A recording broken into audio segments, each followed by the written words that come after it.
Hello, everybody, and welcome to the Natural Areas Association 2021 webinar series. I'm Maura McGinty-Kloss, and I'm the NAA's Outreach and Programs Manager, and I'm delighted that you're joining us for today's presentation. The purpose of NAA webinars is not just to convey information, but to engage natural area professionals on topics of interest that highlight emerging science, methodologies, and best practices. If there's a topic of interest for a future webinar, please don't hesitate to let us know at info@naturalareas.org. And I encourage you to participate in our webinar today by posting comments and questions in the chat function, and we'll address as many questions as we can with the speaker at the end. So I'd just like to take a couple minutes and tell you a little bit about the Natural Areas Association. We are a national nonprofit member organization dedicated to the support and advancement of natural areas professionals who protect biodiversity through science-based conservation, stewardship, and advocacy. We're a community that identify challenges, develop solutions, and share critical findings and advances in practice in the conservation, preservation, and restoration of nature through networking and collaboration. For over 40 years, the NAA has supported your work in natural areas management, bringing you the latest science through our Natural Areas Journal, which is a peer-reviewed quarterly publication. April 2021 just came out, so feel free to check that out if you're members. If not, we do have an open access article available for everyone. Stewardship and Action field workshops, which we're delighted to say in 2021 will be in person again, hooray.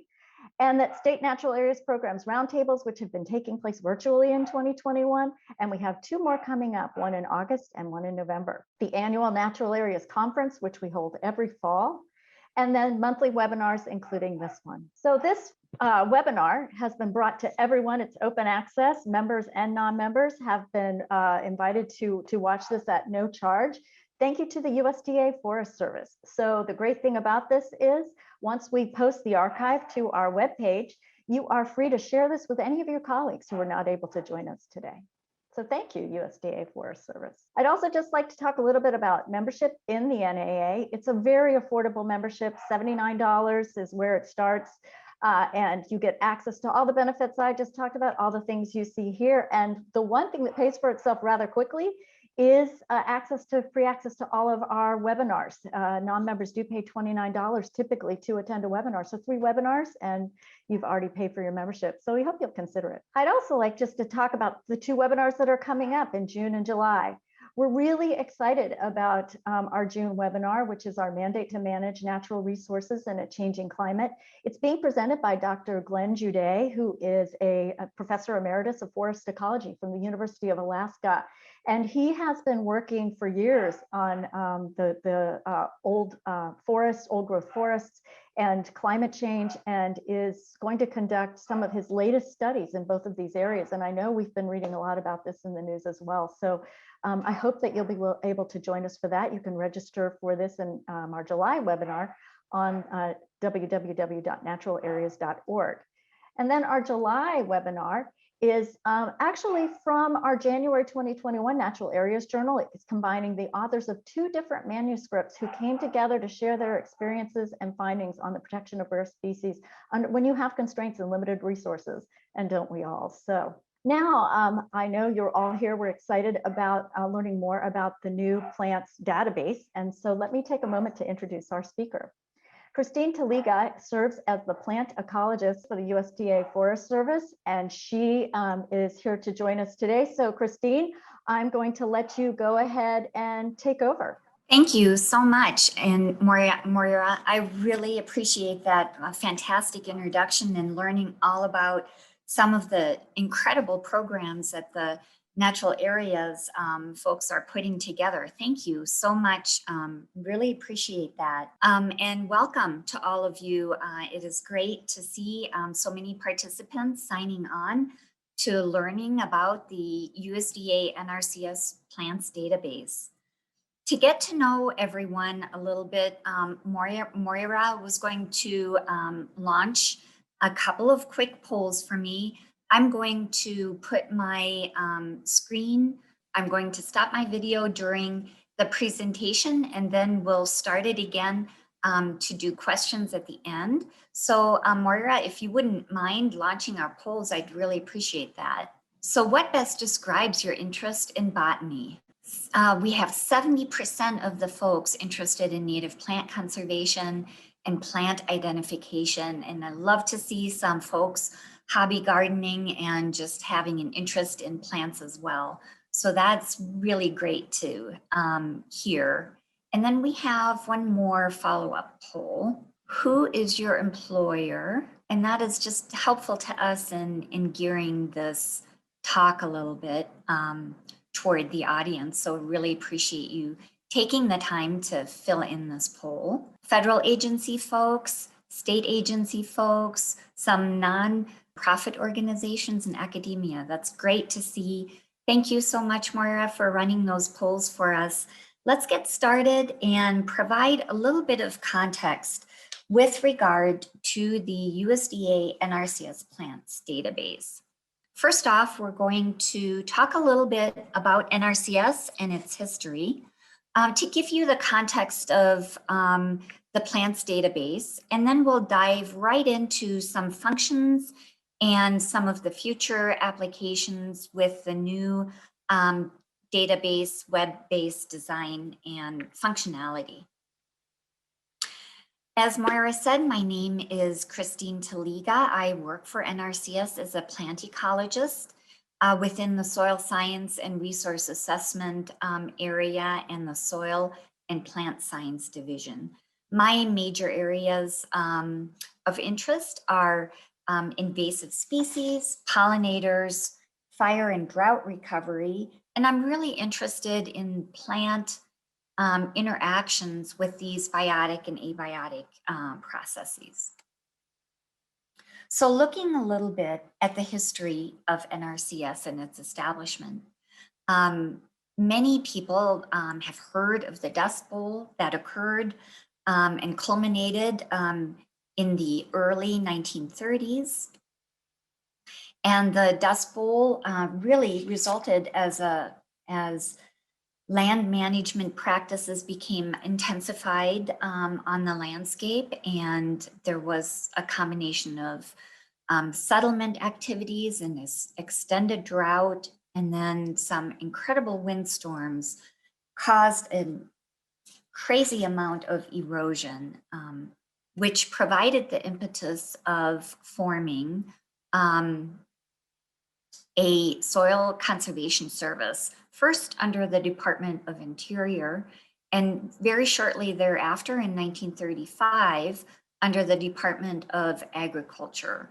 And then also, as in combination with that, Soil Conservation Division of Nurseries were established to help come up with plant materials to address these erosion issues. At the time, the plant industry, the horticultural industry, was not thriving like it is today.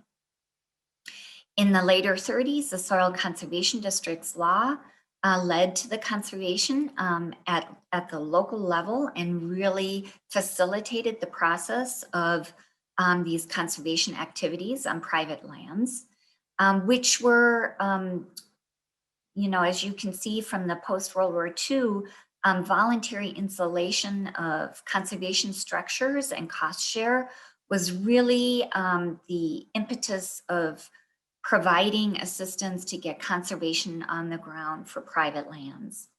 And then in 1985, the Food Security Act of 1985 really formed a lot of the policy structure under which we operate today. Later in 1994, Congress also made a change to our name to the Natural Resources Conservation Service. And this was really to reflect the changes of the broadening scope of the agency in terms of natural resource conservation on private lands. So as I said before, we really work with a lot of partners, but private lands conservation is really the main impetus for what the Natural Resources Conservation Service, the services that we provide.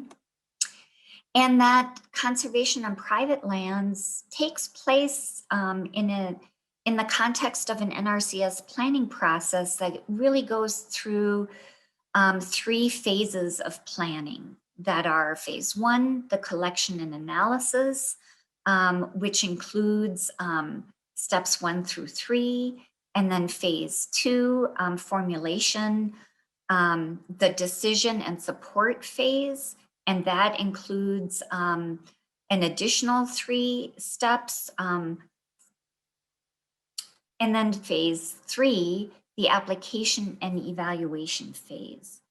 This really comprises the 9 steps of conservation planning that our field staff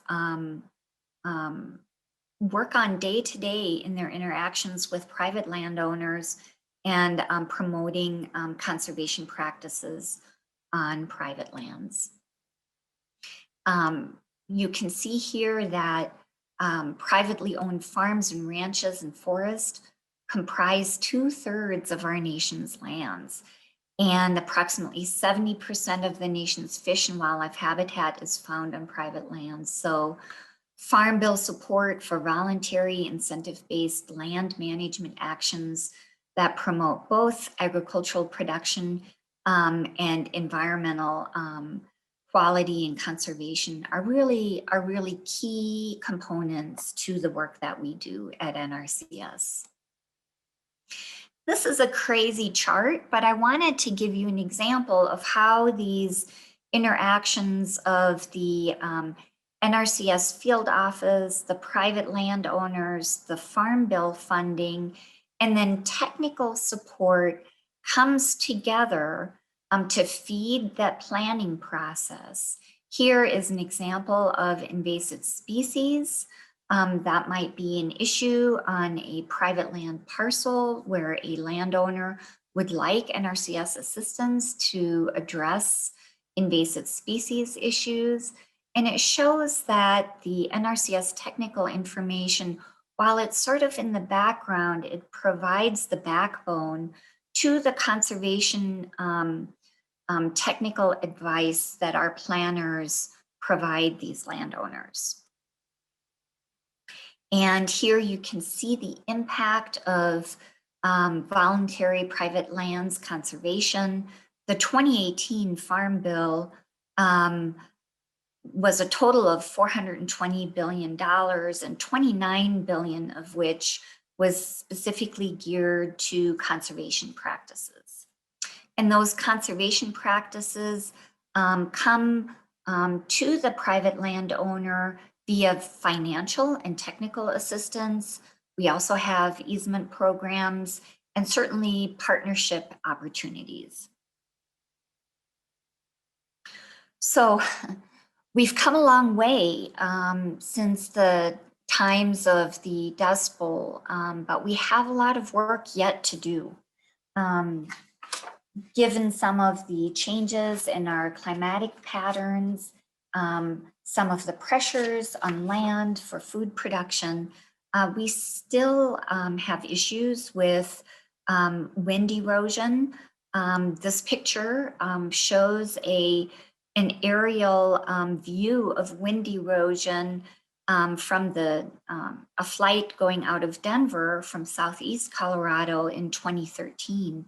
And the lower right-hand picture shows tumbleweed filling in roads and private lands. So we have a lot of opportunity to continue the efforts for private lands conservation. And one of those kind of backbone key components that really help with the vegetative practices and the vegetative information that we, our technical staff, utilize in the field is the USDA plants database. Over 85 technical standards utilize plant information and vegetative support to provide conservation practices on private lands. So the USDA plants database is actually an acronym. It is the plant list of accepted nomenclature, taxonomy, and symbols. Just to provide you a little context of where the NRCS plants database comes into play, NRCS is set up in 4 major deputy areas. Our deputy area where the plants database team operates out of is the soil science and resource assessment area. And within that area, we're the soil and plant science division. And as I said already, our technical resources that you can find in our electronic field office technical guide, the email address of which is here, many vegetative practices. The one highlighted here is conservation cover, really involve a lot of plant information, a lot of plant data. And within the science and technology training library, we provide all sorts of conservation webinars related to vegetative practices, including seeding rates, and many other technical data sources related to plants in one way, shape, or form. Here are some technical notes. We also provide plant information related to conservation plant releases through our plant materials program. It just shows kind of the depth of plant data that's utilized by NRCS. So here might be another good spot for a poll to see from our audience who has used the plant database and what area of plants is of most interest to you. Wow, 87% of you have used the plants database. And I certainly welcome the 13% who are unfamiliar with the plants database and look forward to sharing information with you here today. And then the area of plants that most interests you is general plant information, nomenclature, taxonomy. Very good. Very good. And we have some other interests as well. So just a little bit of background of the plants database. Interestingly, the plants database really first came about in the early 60s. The agency began maintaining a standard plant list so that a common framework for the nomenclature and the plants utilized within the agency would be established.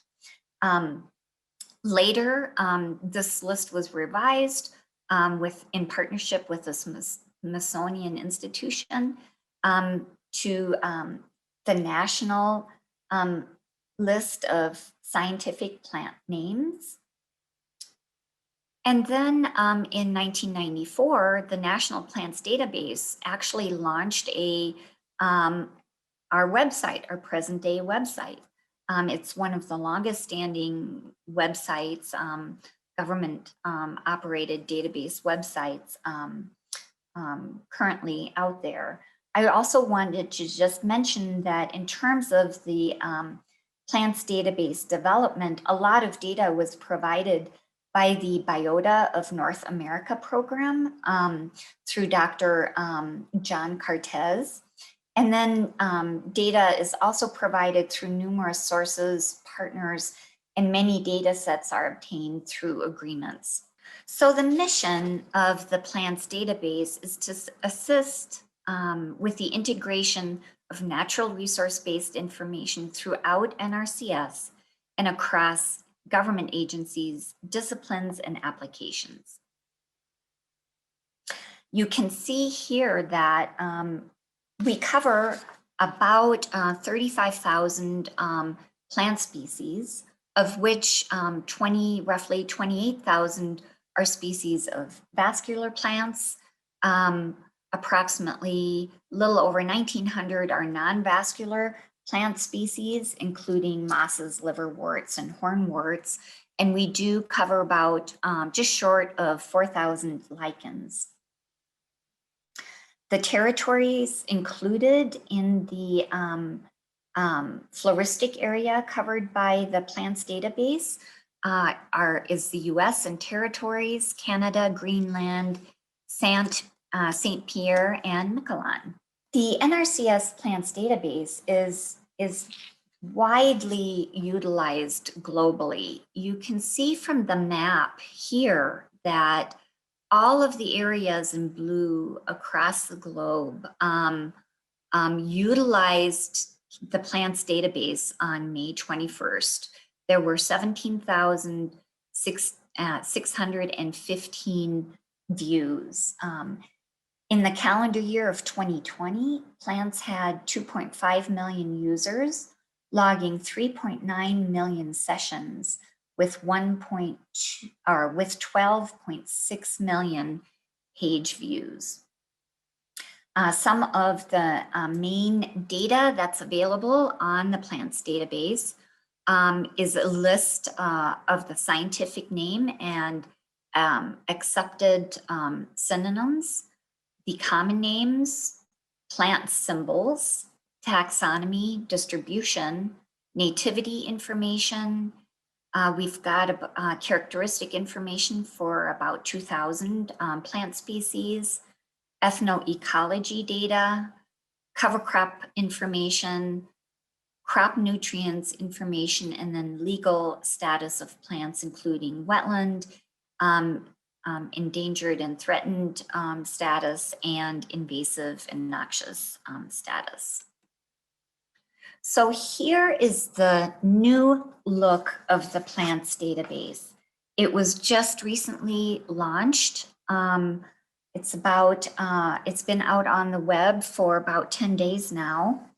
And really, this is the first real IT modernization since 1994. So we have been waiting for a very long time for this update and are very excited about that. However, with this launching of the new database, there are certainly some issues, and we're experiencing those issues now. So bear with us, but it really is worth it. We are dealing with a few server issues which are causing the searches on the main page not to work. So we are, my boss is in meetings right now with the contracting folks, with the contractors to address that issue. And we are also working on redirects so that partners and agency folks that have links to our web pages and our plant guides and other data that they're using every day, so that those redirects are properly functioning. But let's dive right in and look at a couple of examples with the new website. The navigation is really much more user-friendly. So you can see the tabs going across the top here, with the general tab still showing the distribution of the plant species. We're looking at red clover here as an example. And you can see that in the basic search, you can search by common name, you can search by scientific name, or also by the plant symbol. And then you get a distribution map of the species. Now, on the top left panel of that distribution map, there's a plus and a minus sign. If you zoom in on the plus, you can get county level distribution. A lot of people actually don't know to use that feature. So I encourage you, if you're interested in learning what the county level distribution is, just zoom in on the plus sign and it'll give you that. Next, you can also see that there are group searches that you can do. Here, the group is dicot.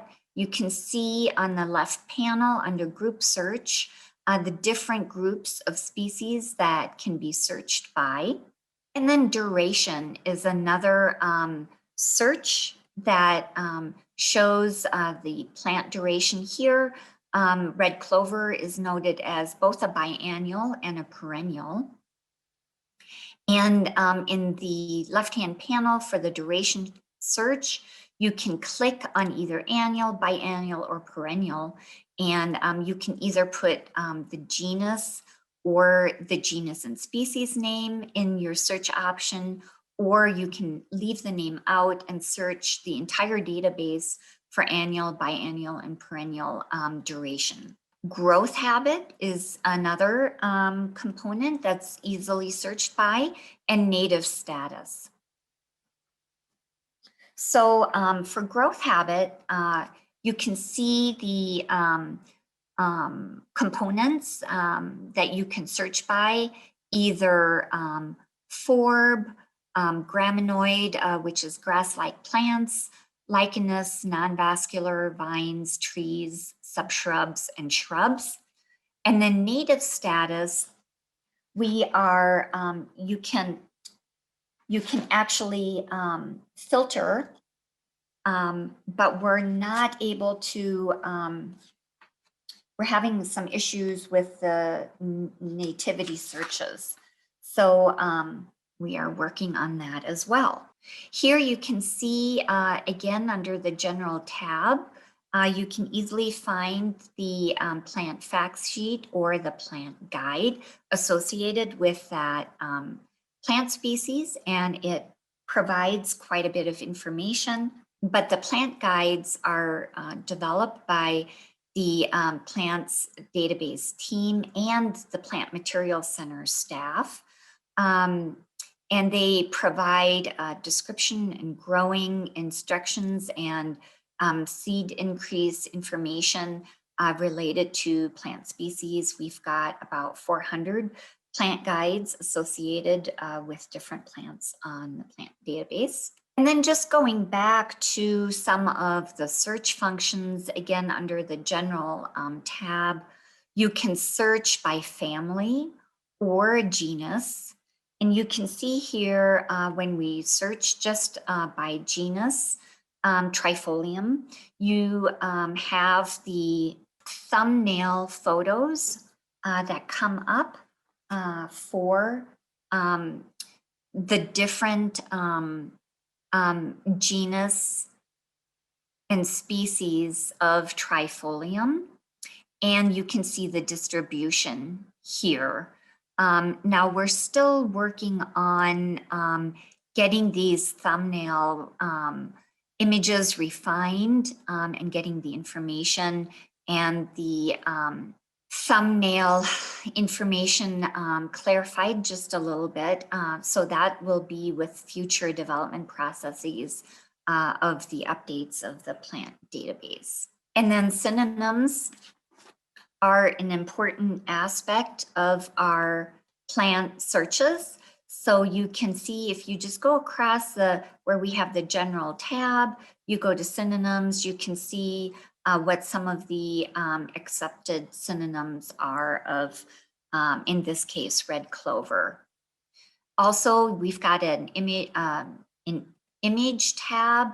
We've got over 50,000 images associated with the varying different species featured on the plant's website. And you can also conduct an image search by including the either the scientific name or the common name to display results of all of the images, perhaps associated with Trifolium, just the genus, or the genus and species Trifolium pratense. The characteristic search has been heavily utilized by folks. We have about 2,000 species populated with characteristic information. Within the characteristic information, you can see morphology. We've got fire resistance, flower color, active growth period, regrowth rate.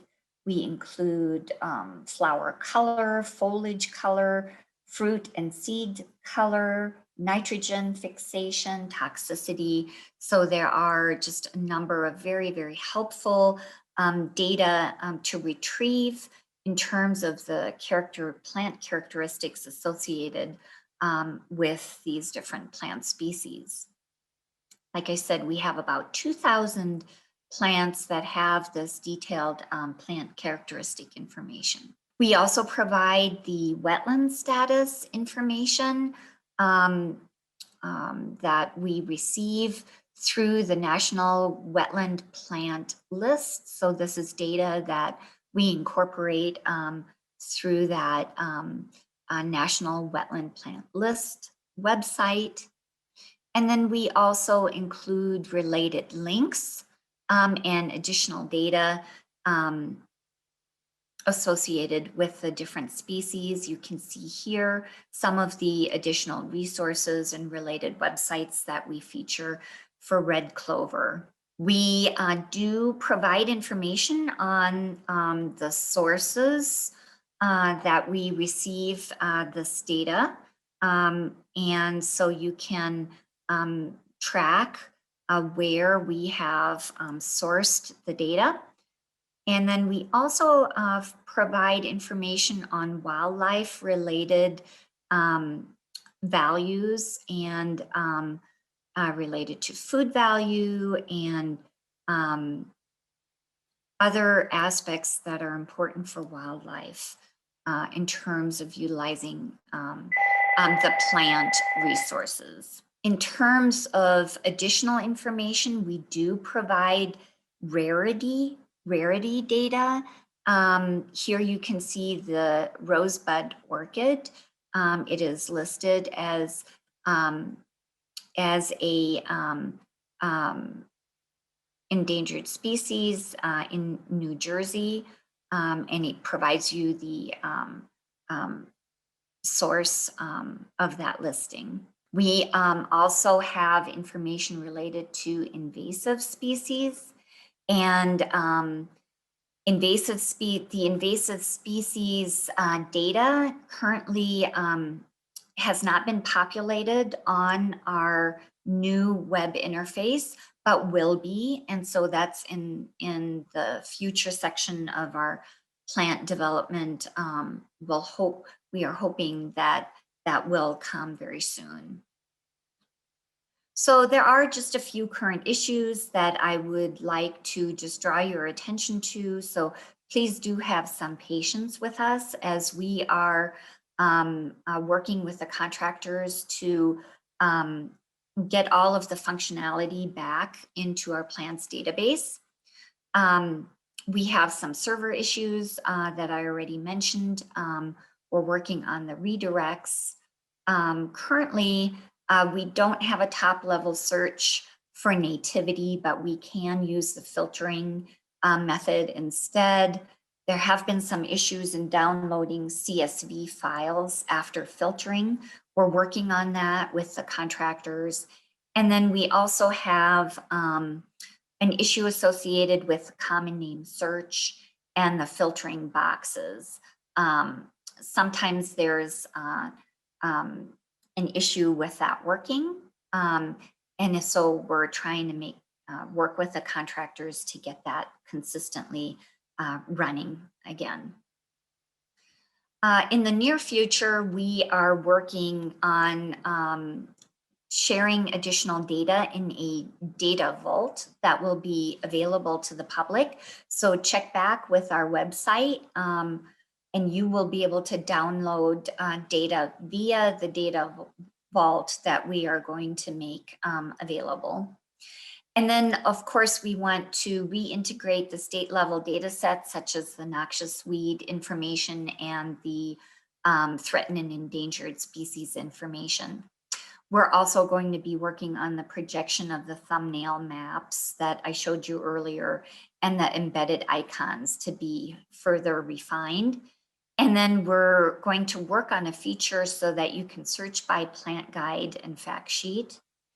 And then we're also working on mapping nativity down to the population level so that a plant species that may be native in one part of the country, but not native in another part of the country, shows that complexity on our mapping system, which it currently does not do. In addition to those near-term areas that we'll be working on, we're also looking forward to incorporating a content management system. That system will allow us the opportunity to do data updates internally. And so that's a feature that we've not had the benefit for recently, because any data updates, we actually had to work across departments through IT to get that functionality. We feel with a content management system, which we're hoping will launch in the near future, maybe later this summer or later this year, the plants data team staff will be able to handle those updates internally. And so will make for much quicker data updates, much more current data available on the plants database website. We're also going to be incorporating web services, so API system allowing users to download information from our database. And we're working on additional tab development, including a tab for pollinating interactions associated with the plant species, possibly phytoremediation data, and other data sets we're going to be making available either through additional tabs or via the data vault. So that was a lot of information about the plants database. I'm going to see about taking questions. I hope this provided you with an overview of some of the changes, the new and exciting changes to come with the plants database. And we certainly appreciate your patience to begin with, to as we tackle these challenges with our updated website. Well, thank you so much, Chris. We really appreciate that presentation. I know so much work has gone into this, and I have to echo that everybody just please be patient. There is so much happening, and these systems are so complex. So it'll be worth waiting for, is what it sounds like. So we have plenty of questions.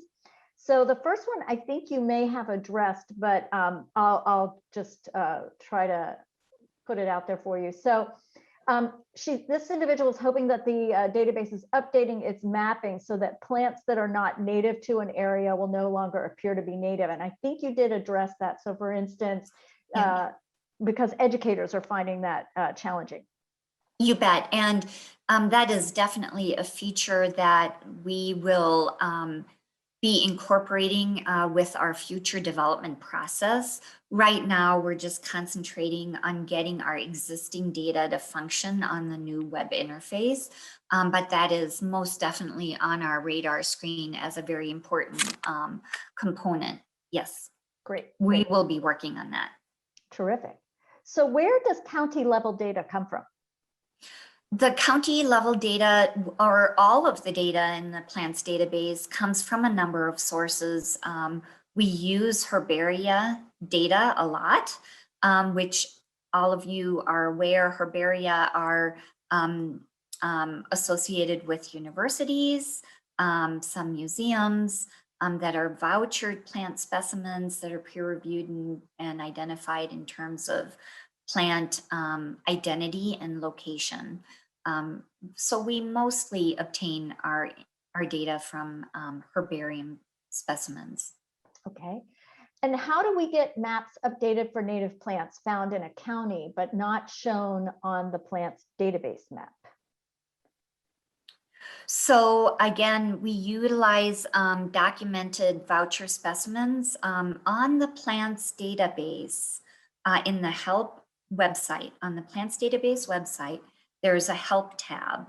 And in that help tab is a manual, and it shows how to submit information to us on data occurrence that you have. So it walks you through that process. So please take a look at that on our website. Okay. And how do you come up with the native status?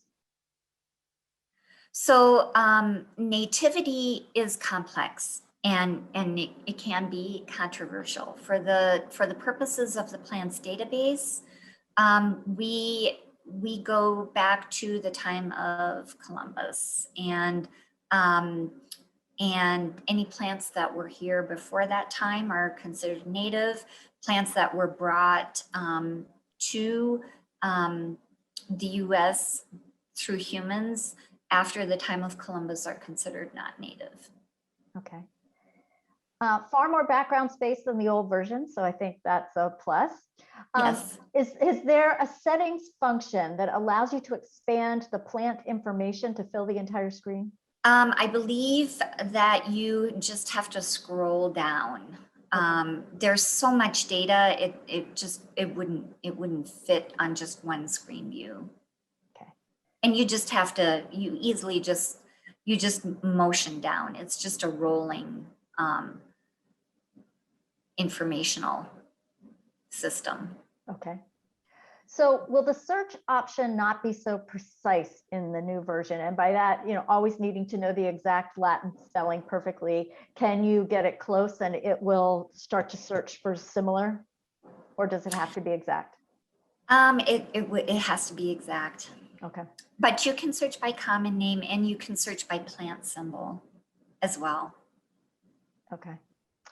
So this one says hi, and says it looks like great improvements, but having trouble with most of the links on the homepage, not Puerto Rico and the search. But is that related to some of these upgrades you're going It's related okay. to the redirects, and we're working on that issue.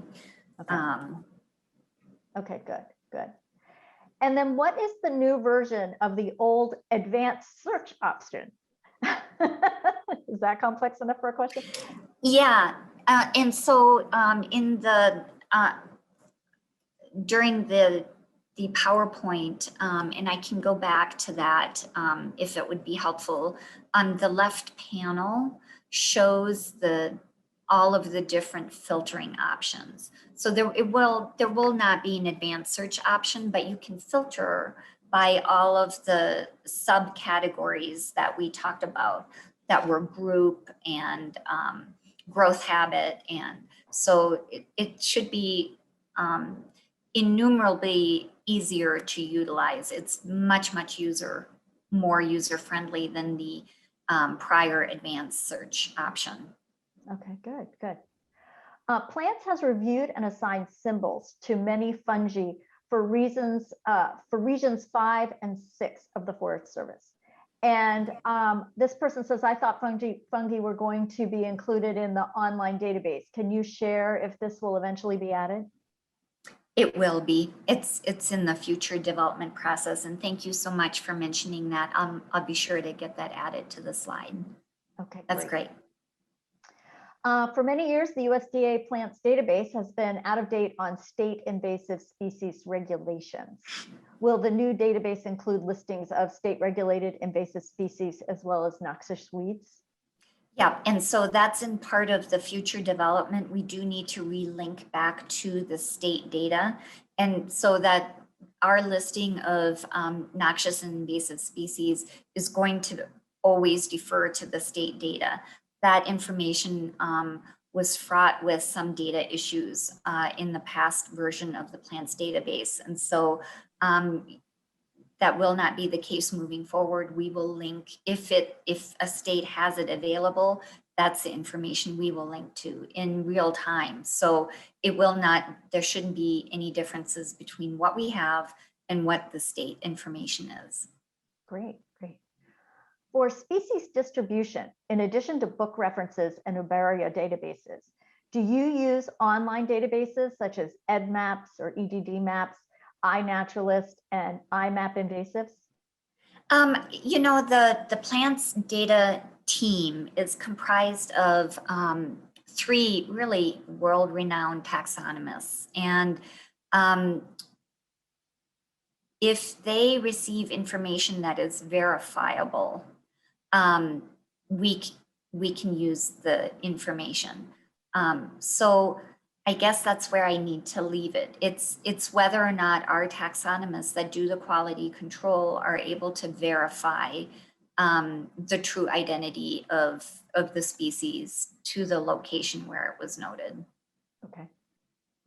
How often does the list get updated to reflect taxonomic revisions? And this is being asked because they found that the species has changed names according to Kew Gardens, IPNI.org, or the International Plant Name Index, and published papers, but still has the old name in the plant's website. Yeah, and we are, you know, hopefully with the advent of the content manager, our staff are able to do those updates much more regularly, certainly on a monthly basis, which we haven't been able to do in the past. So that will definitely be addressed in the future. And yes, it's definitely an issue in the old database. Yeah. Great, great. So regarding the distribution data you present, I often find a mismatch between plants and some of the other large online distribution databases. Again, some of the ones that were mentioned, knowing that there may be differences in the data quality standards plant uses versus others. Is there an effort to try and connect the distribution information contained in other databases? Is there any plan to do any of that linking? We work with other federal partners very, very closely. And in fact, we are, you know, in terms of the pollination information related to plant species, we are utilizing a number of different sources. And yes, we very actively work to link our data with partners across government and academia, and hope to improve that process in the future. Great, great. Someone here is happy to hear that pollination attributes have been added. And could other future complements to the database include ecological relationships such as seed dispersal mechanisms and any obligate or semi-obligate species relationships such as I'm going to mutilate the Latin a little bit here, saprophytic relationships? Saprophytic, yes. There we go. Yeah, yeah. And yes, we aren't set on a name of the pollinator tab, but it very likely will include some more general ecological interaction data, such as mentioned by your attendee. Yes, we're very interested in doing that. We don't have that process completed as of yet, and we're still working on that. So that's a very timely suggestion, and certainly really appreciate it. Moira, will you download these comments? Mm-hmm. Yes. They're really very, very helpful, and any feedback that you can provide is much appreciated of the database. Thank you. From your perspective, what are the most useful improvements in functionality? As somebody who knows the database so well. I think the intuitive search methods, moving across the tabs, doing the intuitive advanced search methods. I think the searching function will be so much easier. I think that's really a huge improvement to the database. Okay. Will NRCS include seed transfer zone information? WWETAC-TRM is for the West. I'm not exactly sure about that. We do have plans on in future development to make our maps interactive. That's a future goal, and I think that the data, the seed transfer data, is hugely important and valuable. And if there's an opportunity to include that information, we will certainly look into it. But we're not there yet. Okay. Just a couple, these are more technical to just the new version. So one person notices that it seems like the image quality has been degraded and is just wondering if there's any opportunity or any plans to upgrade that. And then somebody else asked something about while you're going through this process, are there workarounds for people who are trying to use the plants database? Yeah, I'll answer the last one first. One of the workarounds is the data vault, so that if people are having problems downloading information, we can make information available via the data vault, so that no one goes without this important information. The image quality, that is an issue related to the server, and hopefully that will be fixed in the near future. Okay, great. So just hang in there. It's all coming. How do you see your county occurrence data being companion with the BONAP or BONAP county occurrence data set? Do you use a different rubric for determining which voucher specimens and uberia should inform the map? And are there additional resources that you use? You know, as I mentioned earlier, Dr. John Cortez, who developed BONAP and the Biota of North America, was an instrumental figure in getting the original data that we utilize today on the plants database. So there are existing strong linkages, and I don't see those changing. Okay. So just a couple last questions. Will the taxonomic work being done in California be reflected and updated in the plant names and codes? There have been a lot of name changes specifically in California that are not yet reflected in the USDA plants data. And again, you know, with, I mean, our taxonomists are really, like I said, they are world renowned. They are leading experts in their field. And once we have the content manager in place and are able to make updates in real time, if you will, they will be handling that. And so those specifics really are for the taxonomists that work with plants. Okay. And then one last question. How do you access the vault, the data vault?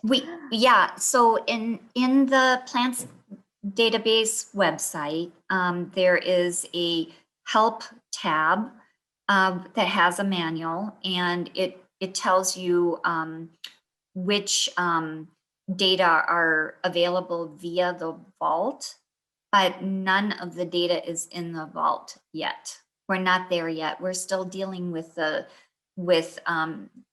issues that have arisen with the new database, since it's only been online for less than 2 weeks.